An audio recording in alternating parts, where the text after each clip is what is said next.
So I'll just ask you, on your drive or travels to get here to this conference, how many of you noticed all the good drivers? Right? There's a good driver, there's a good driver.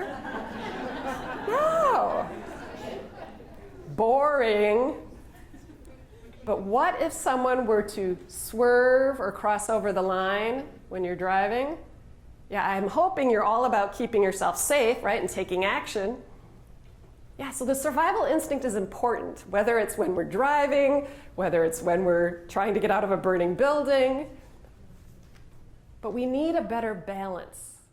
Our attitudes can change. We can learn how to shift our thinking, how to actually feel more positive, more curious, more hopeful, more optimistic, more enthusiastic.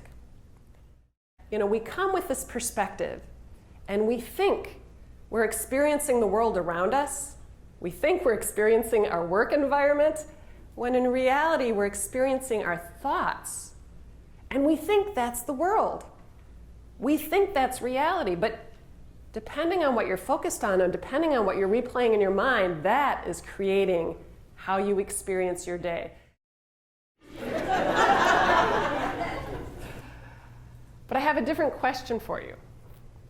What color was the car? Black? Blue? How many benches could you see? Two benches. Anybody notice the benches? Nobody. Three. How many are going, what car, what benches? Okay. Should we go back and look? Let's take a look. When we can change the way we look at things, that's when the things we look at are going to change. Our work environment, our colleagues, our home life.